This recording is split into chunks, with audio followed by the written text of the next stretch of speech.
जैसे गंगा नीर पीछे पीछे हरि फिरे, कहत कबीर कबीर।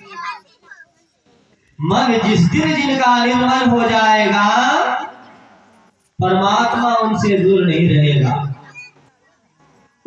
गोस्वामी तुलसीदास जी महाराज कहते हैं, निर्मल माना जन सो मोहि भावा, मोहि कपट छल शोधन भावा। मुझे निर्मल मन वाले ही पाते हैं, वही मुझे भाते हैं। तो मन निर्मल कैसे बनाता है? सत्संग के सहारे। सत्संग के सहारे मन धीरे धीरे निर्मल होता चला जाता है। और जिस दिन पूरी तरह मन निर्मल हो गया, उस दिन परमात्मा प्राप्त हो जाए।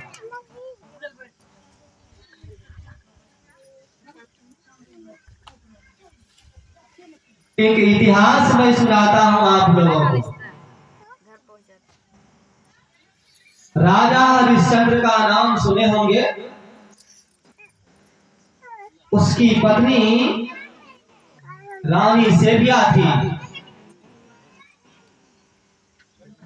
राजा हरिश्चंद्र पहले सत्यवादी नहीं थे। कैसे वो इतने बड़े सत्यवादी बने, जिसका आज दुनिया में बेमिसाल उदाहरण बना हुआ है कि राजा हरिश्चंद्र के जैसा दुनिया में कोई सत्यवादी नहीं हुआ। यह कैसे इतने बड़े सत्यवादी बन गए? उनके पीछे बड़ी सुंदर रहस्यमयी कथा है। उनको महान बनाने के पीछे उनकी पत्नी का बहुत बड़ा योगदान रहा है। और गुरु की कृपा, हम लोगों ने पाठ के रूप में भजन सुना है, बिना गुरु की कृपा पाए नहीं जीवन उधारा है। इस दुनिया में जिनका भी जीवन उद्धार हुआ है, जो भी इस दुनिया में महान हुए हैं, वह गुरु की कृपा से ही हुआ है। बिना गुरु की कृपा से संभव नहीं। सत्यवादी राजा हरिश्चंद्र इतने महान हो गए, इसके पीछे सत्संग का ही हाथ रहा है। गुरु की कृपा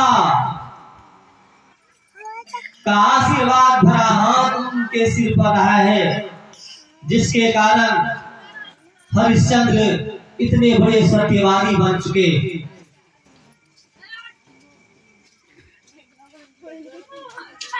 उसकी पत्नी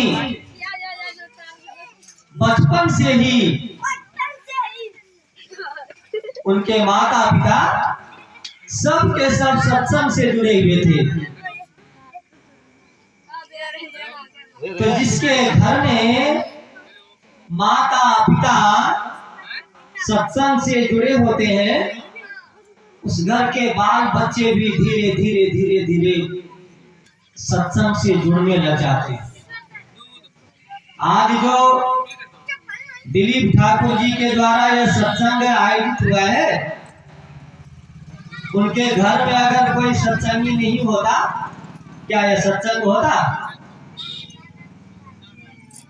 इनके घर में कोई न कोई सत्संग से जुड़ा हुआ है। और उन्हीं के पुण्य प्रताप ने उनके घर परिवार के सब सदस्य जनों के दिल दिमाग में यह भाव भर दिया कि नहीं, सत्संग कराना चाहिए। यह सत्संग आयोजित है तो देखिए कितने सारे लोगों को लाभ मिल रहा है ना। कराने वाला कोई है, लेकिन लाभ कितना को में। यहाँ जितने लोग बैठे हैं इतना ही लोग लाभान्वित हो रहे हैं ऐसी बात नहीं, लाउड स्पीकर लगी हुई है, दूर दूर तक आवाज जा रही होगी ना। और जितने लोग यहाँ बैठे हैं मुझे तो लगता है इससे अधिक लोग बाहर में सुन रहे हो। तो कितना बड़ा लाभ मिल रहा है लोगों को। ज्ञान का लाभ जीवन में जब हाथ लग जाता है तब जीवन का भला होने लग जाता है। लाभ लो और भोग, लाभ इस ज्ञान से ऐसा मिलता है जीवन में कि पूरा जीवन लबालब भर जाता है लाभ। अब इस शब्द को उलट दीजिए तो भला शब्द बन जाता है। यानी सत्संग से वह लाभ प्राप्त होता है जिस लाभ से जीवन पूरी तरह भर जाता है और जीवन का भला हो जाता है। इसलिए सत्संग की बड़ी महिमा है, इनकी बड़ी महानता है।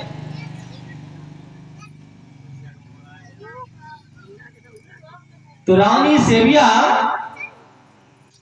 बचपन से ही सत्संग से जुड़ी हुई थी। उनके माता पिता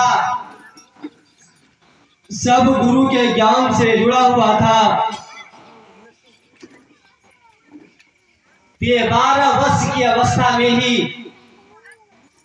ये भी दीक्षित हो गई और सत्संग ध्यान भजन करने लगी।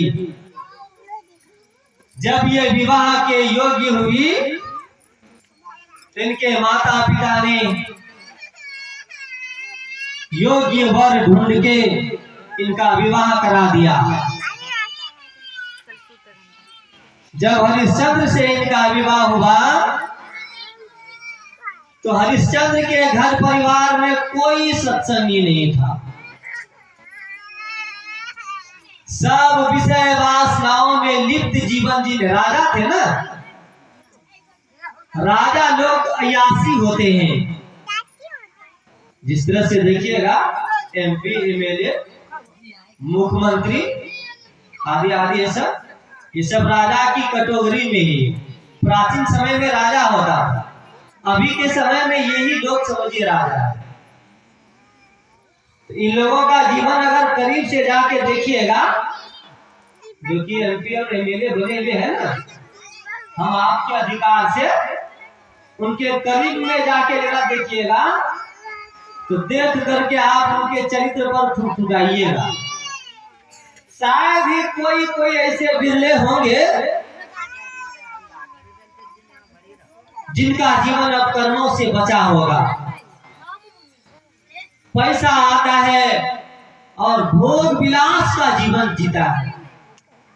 बड़े बड़े होटलों में जाया करते हैं और ऐश क्या करते हैं जनता के पैसा के बदौलत। तो यह स्वाभाविक है, जिनके जीवन में धन का ढेर लग जाता है ना, अगर उनको सही दिशा नहीं मिला, ज्ञान का सहारा उनके जीवन में अगर नहीं मिला उनको, तो स्वाभाविक है वह अयासी बन जाता है, भोग विलासी जीवन जीने लग जाता है। तो राजा हरिश्चंद्र राजा का बेटा था और विवाह होने के बाद स्वयं राजा बन गया। तो भोग विलास का जीवन जीने वाला, यानी ऐश करने वाला आदमी, मांस मदिरा लंपटबाजी का जीवन जीने वाला आदमी था।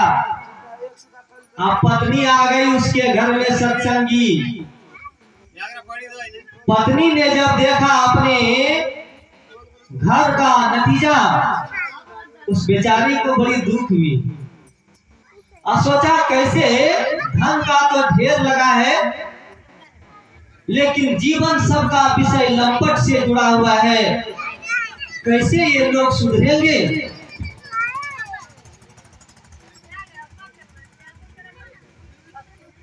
तो माता सेबिया ने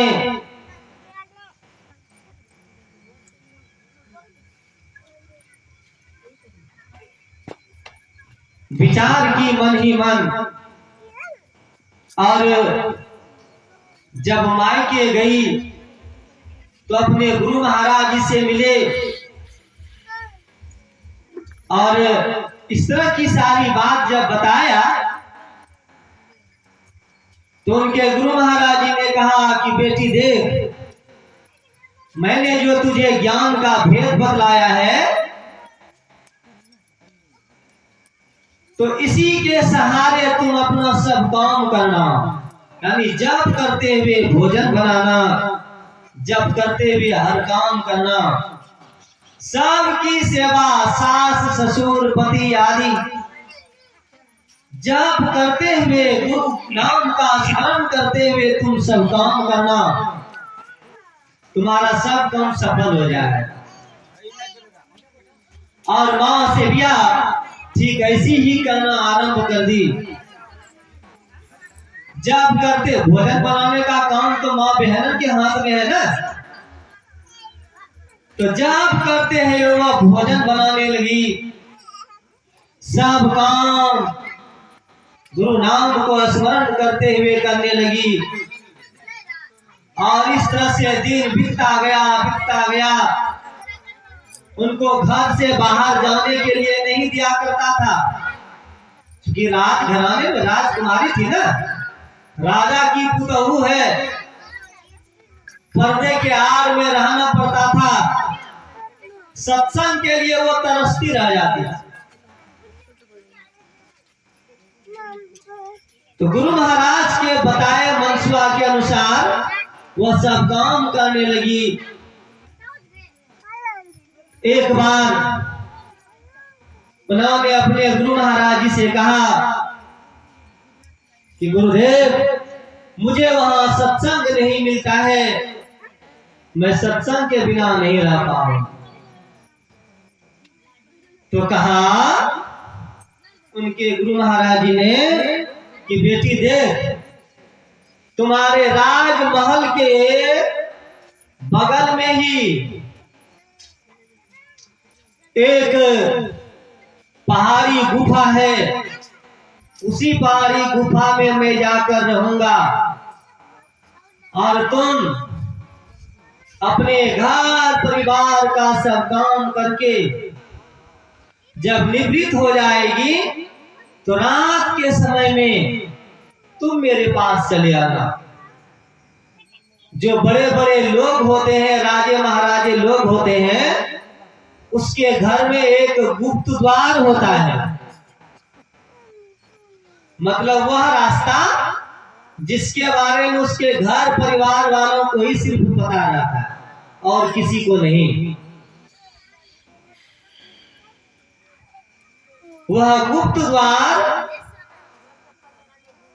से होकर के मां सेबिया रोज जाने लगी अपने गुरु महाराज के पास। कहिएगा उनके गुरु महाराज कौन थे? उनके गुरु महाराज थे वशिष्ठ मुनि। वशिष्ठ मुनि उनके गुरु महाराज थे। और यह प्रतिदिन का काम आप करने लगी। इस तरह से सब काम करने के बाद मध्य रात्रि में मां सेबिया उस गुप्त द्वार से होकर के चली जाती थी गुरु महाराज जी के पास, और गुरु महाराज उसको ज्ञान की बात सुनाते रहते थे। जिस तरह से हमारे गुरु महाराज के बारे में आप लोग सुने होंगे, जब इन्होंने अपने जीवन में संत मत के ज्ञान को जाना, धीरज लाल गुप्त जी के माध्यम से